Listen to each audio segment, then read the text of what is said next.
Voici la lecture de la Bible.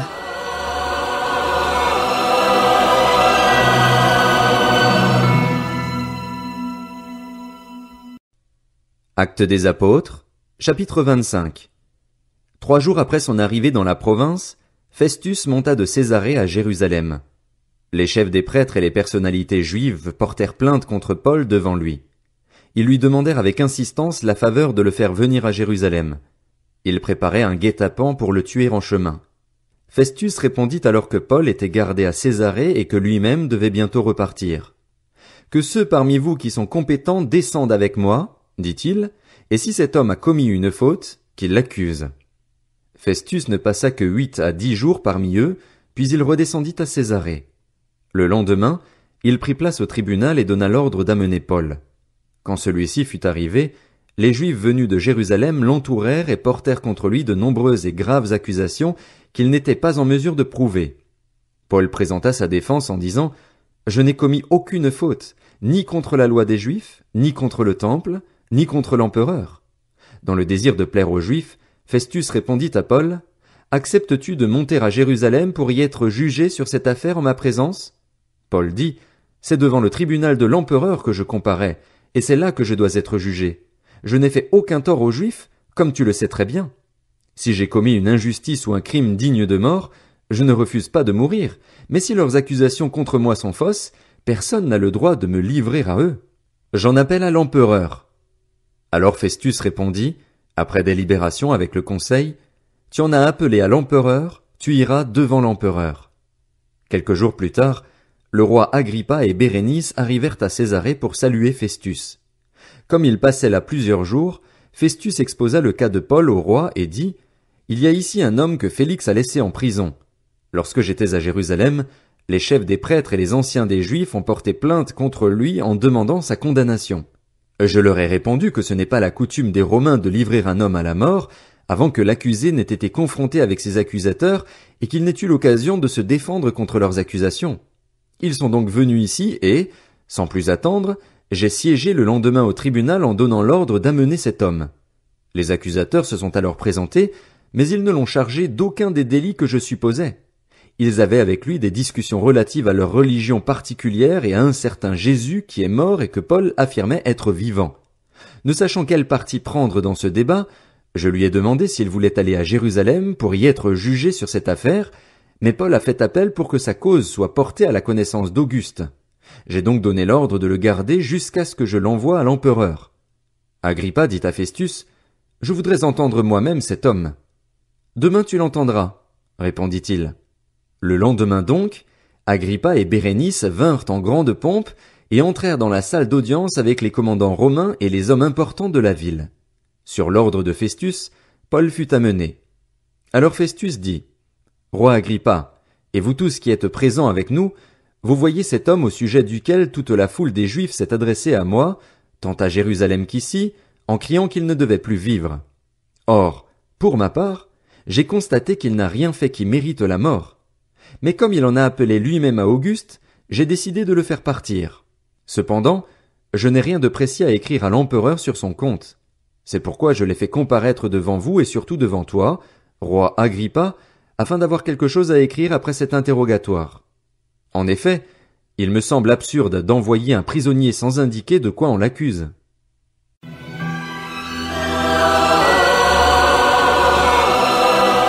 C'était la lecture de la Bible.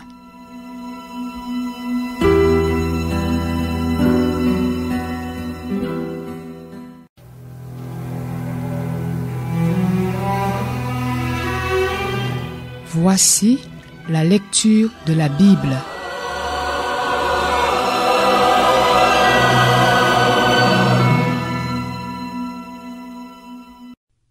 Actes des Apôtres, chapitre 26. Agrippa dit à Paul, « Il t'est permis de parler pour ta défense. » Paul tendit la main et plaida sa cause ainsi, « Je m'estime heureux, roi Agrippa, d'avoir aujourd'hui à me défendre devant toi de toutes les accusations portées contre moi par des Juifs, car tu connais parfaitement leurs coutumes et leurs discussions.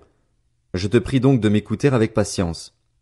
Comment je me suis comporté dès ma jeunesse, tous les Juifs le savent, puisque j'ai vécu dès le début au milieu de mon peuple à Jérusalem.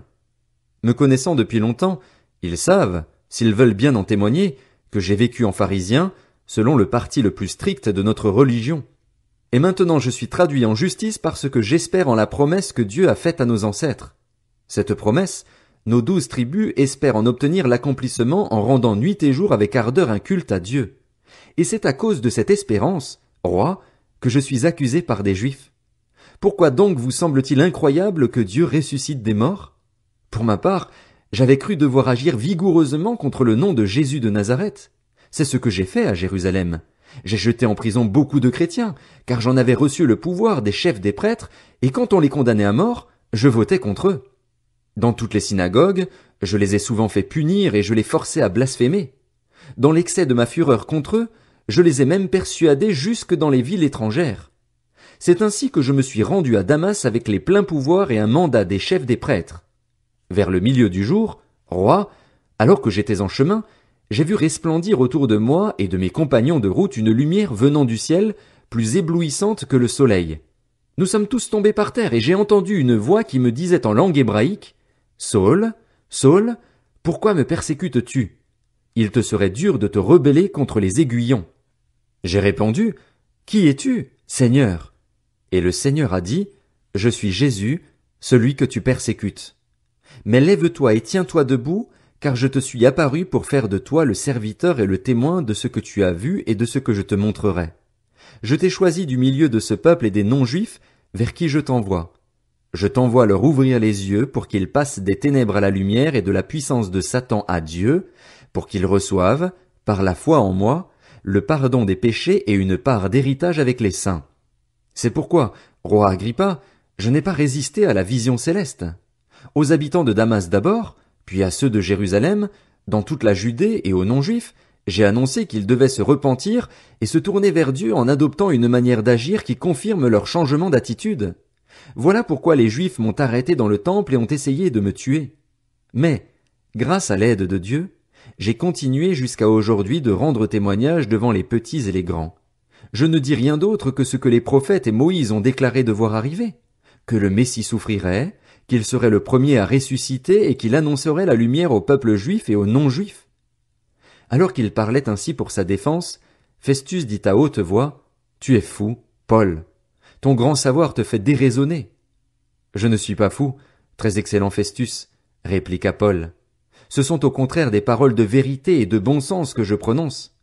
Le roi est au courant de ces faits et je lui en parle librement car je suis persuadé qu'il n'en ignore rien.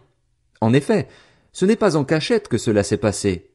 Crois-tu au prophète, roi Agrippa? Je sais que tu y crois. » Agrippa dit à Paul, « Tu vas bientôt me persuader de devenir chrétien. » Paul répondit, « Que ce soit pour bientôt ou que ce soit pour plus tard, je prie Dieu que non seulement toi, mais encore tous ceux qui m'écoutent aujourd'hui, vous deveniez comme moi, à l'exception de ces chaînes. » Quand Paul lui dit cela, le roi, le gouverneur, Bérénice et ceux qui étaient assis avec eux se levèrent et se retirèrent. Ils se disaient les uns aux autres, « Cet homme n'a rien fait qui mérite la mort ou la prison. » Agrippa dit à Festus, « Cet homme aurait pu être relâché s'il n'en avait pas appelé à l'empereur. »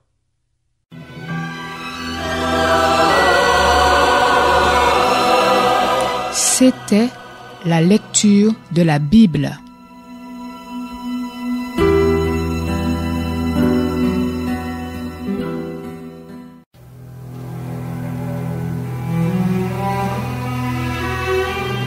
Voici la lecture de la Bible.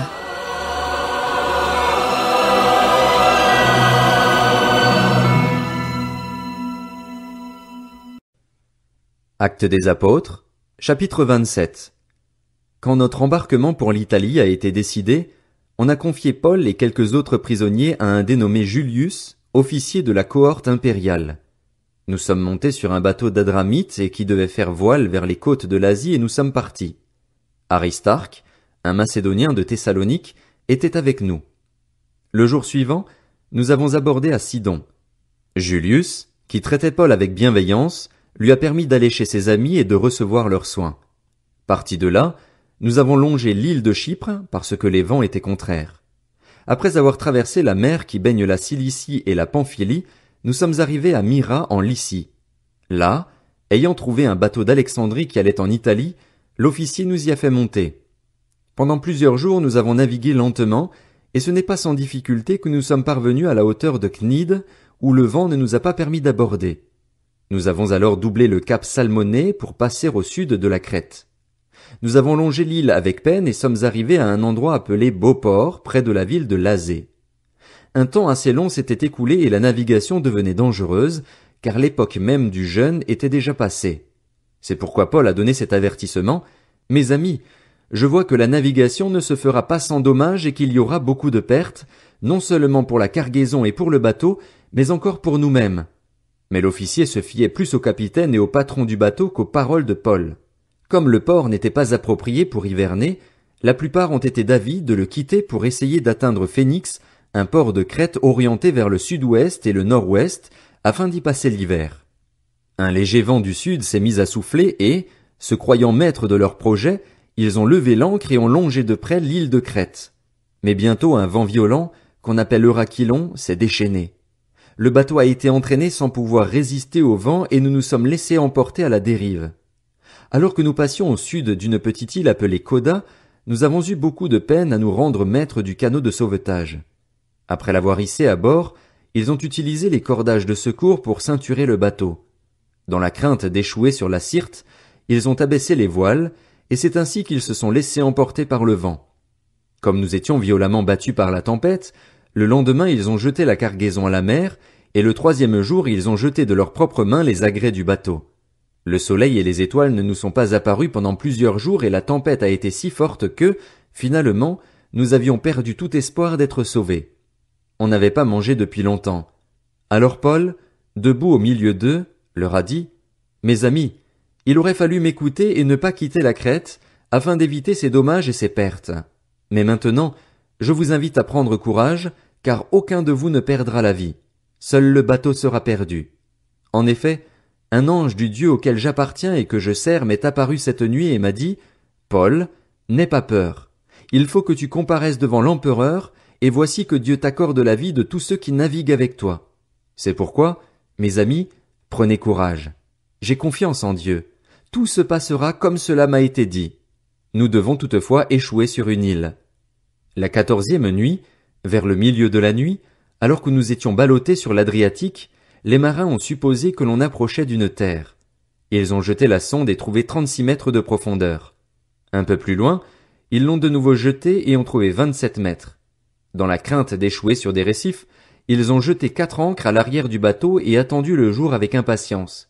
Mais, alors que les marins cherchaient à s'échapper du bateau et mettaient le canot à la mer sous prétexte de jeter les ancres situées à l'avant, Paul a dit à l'officier et aux soldats « Si ces hommes ne restent pas sur le bateau, vous ne pouvez pas être sauvés. » Alors les soldats ont coupé les cordages du canot et l'ont laissé tomber. Avant que le jour se lève, Paul a encouragé tout le monde à prendre de la nourriture en disant « C'est aujourd'hui le 14e jour que vous êtes dans la tente sans manger, sans rien prendre. Je vous invite donc à prendre de la nourriture, car cela est nécessaire pour votre salut et aucun de vous ne perdra un cheveu de sa tête. » Après avoir dit cela, il a pris du pain, a remercié Dieu devant tous, puis il l'a rompu et s'est mis à manger. Alors tous ont repris courage et ont eux aussi mangé. Nous étions 276 personnes en tout sur le bateau. Une fois rassasiés, ils ont allégé le bateau en jetant le blé à la mer. Au lever du jour, sans reconnaître l'endroit, ils ont aperçu un golfe avec une plage et décidé, si possible, d'y faire échouer le bateau. Ils ont détaché les ancres pour les laisser aller dans la mer et ont en même temps relâché les attaches des gouvernails. Puis ils ont mis au vent la voile d'artimon et se sont dirigés vers le rivage, mais ils sont tombés sur un banc de sable où ils ont fait échouer le bateau. L'avant du bateau s'y est enfoncé et a été immobilisé, tandis que l'arrière se brisait sous la violence des vagues. Les soldats étaient d'avis de tuer les prisonniers de peur que l'un d'eux ne s'échappe à la nage, mais l'officier, qui voulait sauver Paul, les a empêchés de mettre ce projet à exécution. Il a ordonné à ceux qui savaient nager de se jeter les premiers à l'eau pour gagner la terre et aux autres de s'agripper à des planches ou à des débris du bateau. C'est ainsi que tous sont parvenus sains et saufs à terre.